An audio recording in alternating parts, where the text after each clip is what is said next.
नमस्कार। आज हम बात करने जा रहे हैं ईरान और इजराइल के बीच सालों से चल रही उस छुपी हुई जंग की जो अब खुलकर दुनिया के सामने आ चुकी है।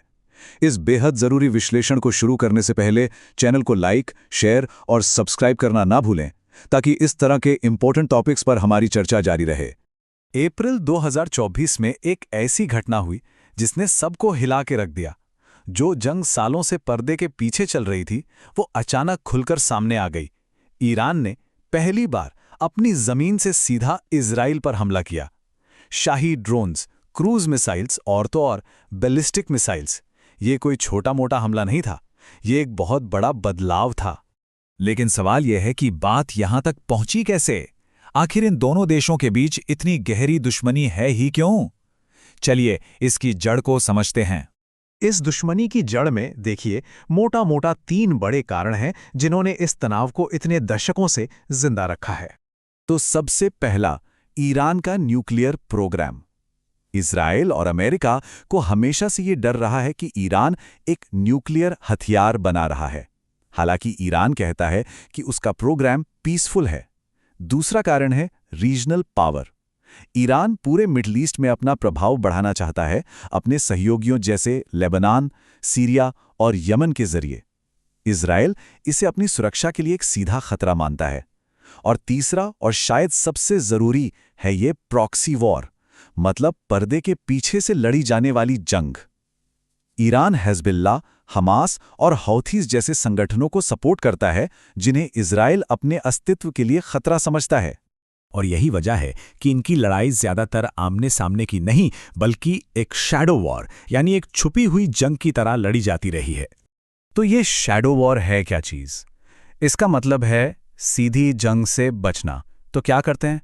असैसिनेशंस, जैसे ईरान के टॉप न्यूक्लियर साइंटिस्ट्स या मिलिट्री कमांडर्स जैसे कासिम सुलेमानी को टारगेट करना। साइबर अटैक्स, एक दूसरे के पावर प्लांट्स और पेट्रोल पंप्स पर हमले। इस तरह से बिना जंग का ऐलान किए एक दूसरे को कमजोर करते रहना। अब आते हैं सबसे इंटरेस्टिंग हिस्से पर, इनकी मिलिट्री ताकत। यहां पर क्वालिटी वर्सेस क्वांटिटी का खेल है।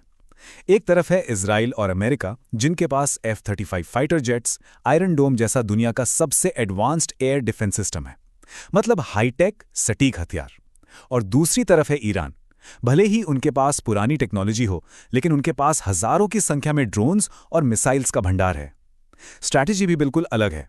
इजराइल सीधी जंग से बचता है क्योंकि वो महंगी है, और ईरान गेरिल्ला टैक्टिक्स यानी एसिमेट्रिक वॉरफेयर का उस्ताद है। तो साफ है, टेक्नोलॉजी में इजराइल आगे है, लेकिन ईरान का मिसाइल आर्सेनल इतना बड़ा है कि वो पूरे रीजन में इंस्टेबिलिटी ला सकता है। तो अब आगे क्या? असली सवाल तो यही है। ईरान के पास 3 ऐसे कदम हैं जिनके दांव बहुत ऊंचे हैं और जिनका असर पूरी दुनिया पर पड़ेगा। नंबर 1, अपने प्रॉक्सीज जैसे हिज़्बुल्लाह और हूतीज को खुली छूट दे देना कि हमले और तेज कर दो। नंबर 2, अगर उन्हें लगा कि उनका अस्तित्व खतरे में है तो तेजी से न्यूक्लियर बॉम्ब बनाने की तरफ बढ़ जाना। और नंबर 3, जो शायद सबसे खतरनाक है, स्ट्रेट ऑफ हॉर्मुज़ को ब्लॉक कर देना। ये वो कदम है जो दुनिया की इकोनॉमी का गला घोट सकता है। और इसी तीसरे पॉइंट पर हमें आगे बात करनी है क्योंकि इसका सीधा कनेक्शन दुनिया की इकोनॉमी से है। स्ट्रेट ऑफ हॉर्मुज़ यानी दुनिया का ऑयल चोक पॉइंट। तो ये स्ट्रेट ऑफ हॉर्मुज़ आखिर है क्या और इतना जरूरी क्यों है? देखिए, ये पर्शियन गल्फ और खुले समुद्र के बीच एक बहुत ही पतला सा, एक तंग सा समुद्री रास्ता है, लेकिन इसकी अहमियत इसके साइज से कहीं ज्यादा है। ये दुनिया का सबसे बड़ा ऑयल ट्रांजिट चोक पॉइंट है। 30%। जी हां, 30%। पूरी दुनिया का समुद्री रास्ते से ट्रांसपोर्ट होने वाला लगभग 30% तेल इसी एक पतले से रास्ते से गुजरता है। अब जरा सोचिए, अगर ईरान इसे बंद कर दे तो क्या होगा? तेल के दाम आसमान पर होंगे, ग्लोबल इकोनॉमी ठप पड़ जाएगी, एक भयानक आर्थिक संकट आ जाएगा।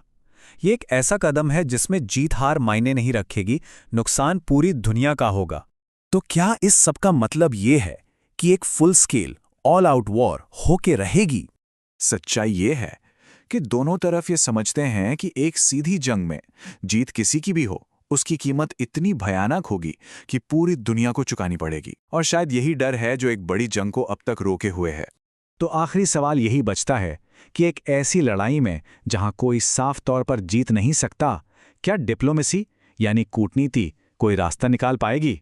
क्योंकि अगर इस तनाव को आग में बदलने से नहीं रोका गया तो इसकी लपेटें पूरे रीजन को और पूरी दुनिया को अपनी गिरफ्त में ले लेंगी। इस पूरे मामले पर आपकी क्या राय है, जरूर बताइएगा।